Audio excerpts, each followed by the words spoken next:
అందరూ నారాయణ స్వరూపుడైన భర్తని చేరిపోతారు. అందుకే వరుడు తనకన్నా చిన్నవాడైన మామగారు వరుడు కాళ్ళు కడిగి కన్యాదానం చేస్తాడు. నారాయణుడికి లక్ష్మిని సమర్పిస్తున్నాను, ఈ పిల్ల ఎప్పుడూ నీ సొత్తే, నన్ను అనుగ్రహించడానికి కొన్నాళ్ళు నా దగ్గర పెరిగింది అని వీరభద్ర విజయం చేస్తూ పోతన గారు ఒక అద్భుతమైన పద్యం చేశారు. పార్వతీదేవి ఆయన కడుపున పుట్టినప్పుడు ఆయన ఒక మాట అంటాడు, గిరిలలో ననొక్క గిరినైన నా పేరు వెలయచేసి తిట్లు ఇందువదన, నీకు తండ్రినైతి నాకింత చాలదే, ఇది మహాద్భుతంబు ఇందువదన అంటాడు. నేనేముందమ్మా, ఒక కొండని, ఇన్ని కొండలున్నాయి, అన్ని కొండల్లో నేను ఓ కొండని, కానీ ఈ కొండ గొప్పది అన్న పేరు ఎందుకు నిలబడిపోయిందంటే నువ్వు నాకు కుమార్తెగా వచ్చావు, నీకు తండ్రినైతి నాకింత చాలదే, ఇది మహాద్భుతంబు ఇందువదన అంటాడు. ఏ ఆడపిల్లైనా అంతే, ఏ ఆడపిల్లైనా లక్ష్మే పార్వతే. నా కూతురు పెళ్ళవనంతకాలం నా కూతురు కూర్చునుంటే నేను ఎప్పుడు ఆ కూతురు దగ్గర నిలబడి పద్యం చెప్తుండేవాడిని. గిరిలలో ననొక్క గిరినైన నా పేరు వెలయచేసి తిట్లు ఇందువదన, నీకు తండ్రినైతి నాకింత చాలదే, ఇది మహాద్భుతంబు ఇందువదన అనేవాడిని. చాలా కాలం విని విని విని విని నాన్నగారు ఎందుకంటే ఆ పద్యం చెప్తారు నా దగ్గరని అంది మా అమ్మాయి. అంటే ఓ రోజున వీరభద్ర విజయంలోంచి పోతన గారు ఎంత పరవశించి చెప్పుకున్నాడో చెప్తే మా తల్లి ఆ రోజుల్లో పకపక నవ్వింది. ఇప్పుడు పెళ్ళై సంతోషంగా దాని భర్తతో అది ఉందనుకోండి, అది వేరు విషయం. కాబట్టి ఏ ఆడపిల్లైనా అమ్మవారి స్వరూపమే, కానీ అవతారమునందు ఒక లక్షణం ఉంటుంది. ఆవిడ ఏదో దిద్దుతుంది, ఏదో ఒక సందేశాన్ని ఇస్తుంది. ఈ సందేశాన్ని ఇవ్వడం కూడా చాలా ఆశ్చర్యకరంగా ఉంటుంది. ఎందుకని అంటే ఆమె అవతార స్వీకారం చేసి సందేశం ఇచ్చేటప్పుడు ఎలా ఇస్తుంది అన్నదానికి ప్రమాణాన్ని వేదం చెప్పింది. మీకు ఇక్కడ స్ఫటికలింగం ఉంది, మరకతలింగం ఉంది. వాటికి రోజు అభిషేకం చేసేటప్పుడు రుద్రాధ్యాయంలో ఒక మాట చెప్తారు, శివా రుద్రస్య భైషజీ, శివా విశ్వాహ భైషజీ అంటారు. భేషజీ అంటే స్త్రీ వాక్యం, శివా అంటే అమ్మవారు, శివ అంటే శివుడు. శివా అంటే ఓ అమ్మా, ఓ పార్వతి, నువ్వు రుద్రస్య భైషజీ. రుద్రుడు అంటే శంకరుడు పరమప్రసన్నంగా ఉంటాడు, ఆయనకి ఎప్పుడు కోపం రాదు. అందుకే ఆయనకి సదాశివ, సదా బ్రహ్మ, సదా విష్ణు ఈ మాటలు లేవు, సదాశివ ఉంది. సదాశివునికి ఇల్లాలు, కానీ అటువంటి శివుడికి కోపం తెప్పిస్తుంది. కొంచెం సేపు ఆయన హాయ్ అని ఇలా వేలు చూపించేటట్టు చేస్తుంది. ఎందుకు చేస్తుంది అలా అంటే విశ్వాహ భేషజీ. మనం ఏమైనా పొరపాటు చేస్తున్నాం అనుకోండి, తల్లి ఎలా తండ్రికి చెప్పి వీడు సరిగ్గా చదవట్లేదుట, సరిగా పాఠశాలకు వెళ్ళలేదుట అని చెప్తే తండ్రి ఇలా వేలు చూపించి 2 దెబ్బలు కొట్టి మార్గంలోకి తీసుకొస్తాడో, అలా శివుణ్ణి రుద్రుణ్ణి చేస్తాడు. మళ్ళీ ఆవిడే ఫోన్లు ఇద్దరు ఏదో తప్పు చేశాడు, అంత కొడితే ఎలా, 2 దెబ్బలు వేశారుగా, ఇంకా ఊరుకోండి, పిల్లాడికి జ్వరం రాదు, బెంగపెట్టుకోడు అని రుద్రుణ్ణి శివుణ్ణి చేస్తాడు. శివుణ్ణి రుద్రుణ్ణి చేసినా, రుద్రుణ్ణి శివుణ్ణి చేసినా ఆవిడ ఎందుకు వచ్చి చేస్తుంది అంటే విశ్వాహ భేషజీ. మనకి ఏదో ఒక పరమ ప్రయోజనాన్ని కల్పిస్తుంది, మనకొక దారి చెప్తుంది. ఇలా బ్రతకండు సుమా అని మార్గం నేర్పుతుంది. ఈ నేర్పడంలో మళ్ళీ అనేకమైనటువంటి ఆ విశేషాలు ప్రదర్శిస్తుంది. ఒకనాడు మహిషాసుర మర్దని అవుతుంది, ఒకనాడు పరమదయతో శాకంభరి అవుతుంది, ఒకనాడు ఏమీ చెయ్యదు, అవతార పరిసమాప్తి చేసేస్తుంది. యోగాగ్నిలో ప్రవేశించి దాక్షాయణి అవతార పరిసమాప్తి చేసింది. అలా అవతార పరిసమాప్తి అగ్ని ప్రవేశం చేసింది కనుక ఆవిడికి సతీదేవి అని పేరు వచ్చింది. అంటే భర్తని ఎవరైనా చిన్న మాట అంటే ఆవిడ అంగీకరించదు, అందుకు సతీ అని పేరు. అగ్నిలో ప్రవేశించింది.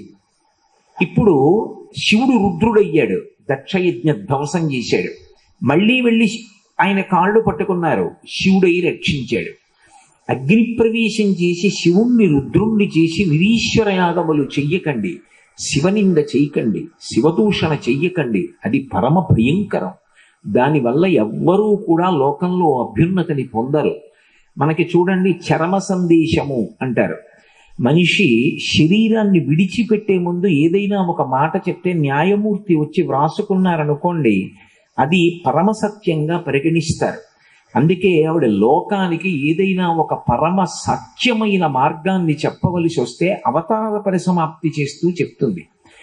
సతీదేవిగా అవతార పరిసమాప్తి చేస్తూ ఆవిడ లోకానికి అంతటికీ కూడా ఒక సందేశం ఇచ్చింది. ఏమని అంటే, ఎవరైతే శివుణ్ణి ద్వేషిస్తారో, ఎవరైతే శివుడి పట్ల అమర్యాదతో ప్రవర్తిస్తారో వాళ్ళకి శాశ్వతమైనటువంటి శుభములు కలగవు. భవోద్వహోద్వేష్టి శివం శివేతరహ అంది. శివుణ్ణి ద్వేషించిన వాళ్ళకి శుభములు కలగమంటే ఎలా కలుగుతాయి? కాబట్టి లోకములకు తండ్రి అయిన శివుని పట్ల ద్వేషభావం పెంపొందించుకోవద్దు అని చరమ సందేశాన్ని ఇచ్చి అవతార పరిసమాప్తి చేసింది. లోకంలో ఒక్కొక్క అవతారాన్ని ఒక్కొక్కలా పరిసమాప్తం చేస్తూ ఆవిడ సందేశం ఇస్తుంది. ఇదే నేపథ్యాన్ని మీరు స్వీకరించండి. ఇదే నేపథ్యంతో ఆ తల్లి ఒకప్పుడు వాసవి కన్యకా పరమేశ్వరి అన్న పేరుతో అవతరించింది. కానీ ఆవిడ అవతరించినప్పుడు నిజానికి కన్యకా పరమేశ్వరి అన్న 2 నామములు లేవు. వాసవి అన్నదే ఆవిడ పేరు. ఎందుచేత అంటే మీకు అందరికీ దానికి సంబంధించిన కథ తెలిసున్నదే, తెలియని విషయం కాదు. కానీ అందులో ఉన్న పరమార్థాన్ని తెలుసుకున్నప్పుడు అసలు ఎందుకు పూజ చేయాలి, ఎందుకు ఆ మార్గంలో ఉండాలన్న విషయం తెలుస్తుంది. భారతదేశంలో అనేక రాజ్యములు ఉండేవి. 11-12 శతాబ్దములలో అనేకమైనటువంటి స్వతంత్ర రాజ్యములు ఉన్నాయి.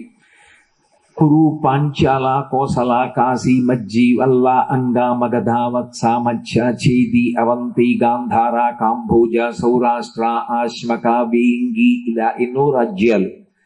ఆ రోజులలో దక్షిణ దేశంలో వేంగి రాజులు పరమ బలవంతులు.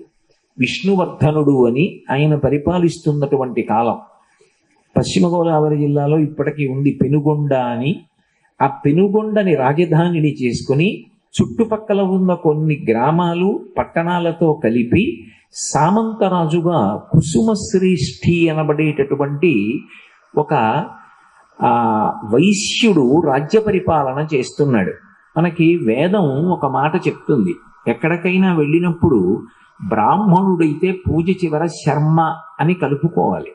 నేను ఏదో వెళ్ళాననుకోండి, నా పేర్లో ఉందా లేదా వదిలేయండి, కానీ నేను పూజ చేస్తున్నప్పుడు, సంధ్యావందనం చేస్తున్నప్పుడు, దేవాలయానికి వెళ్ళినప్పుడు కోటేశ్వర శర్మ అహంభో అభివాదయే అనాలి. అది వైశ్యుడు అనుకోండి, పేరు చివర గుప్త చేర్చుకోవాలి. ఉందా లేదా వదిలేయండి, కృష్ణారావు గుప్తా అహంభో అభివాదయే అనాలి.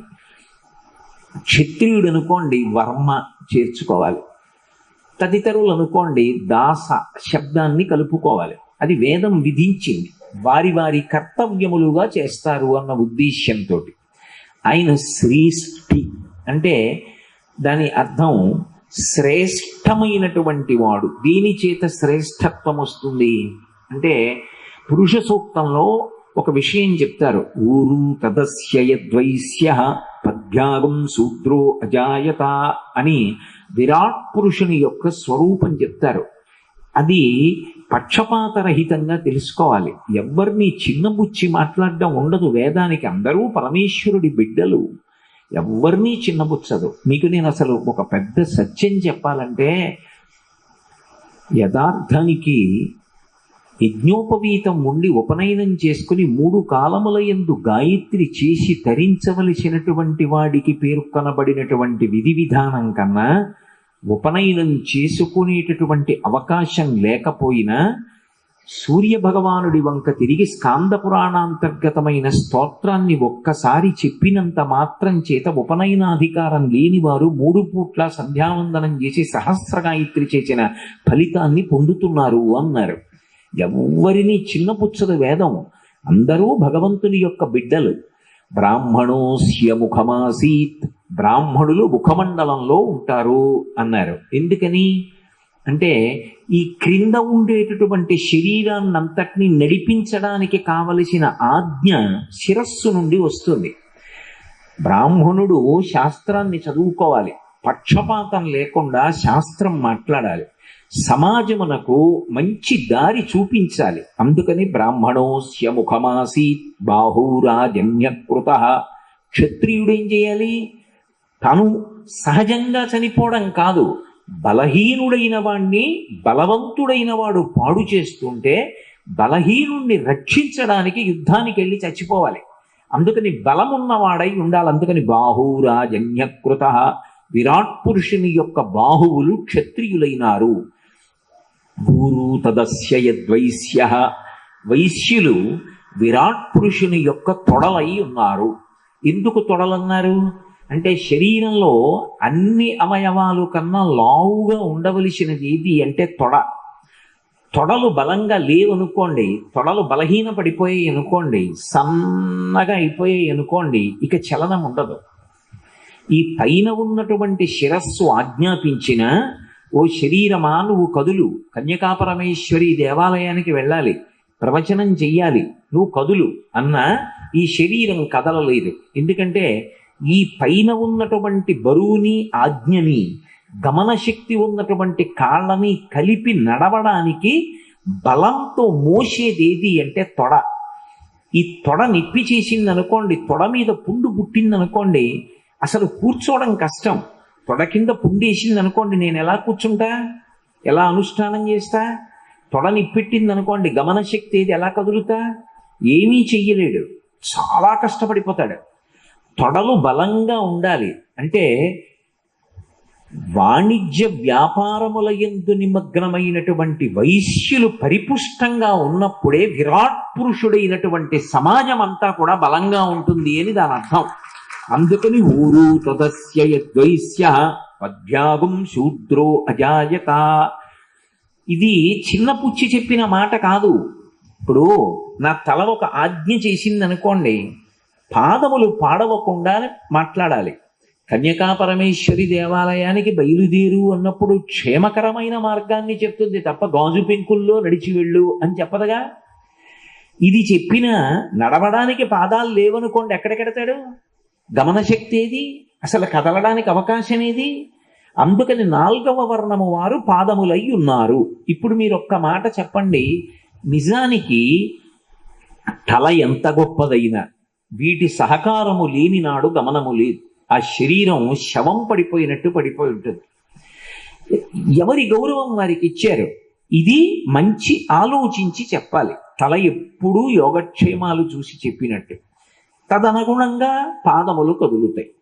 కాబట్టి ఇప్పుడు శ్రీష్ఠి అన్న మాటకు అర్థం ఏమిటంటే సమాజమునందు తాను వర్తక వాణిజ్యముల చేత బలముగా ఉండవలసిన వాడు అని దాని అర్థం. కుసుమశ్రేష్ఠి గారి భార్య కుసుమాంబ, వాళ్ళ పేర్లు కూడా అలా కలిశాయి.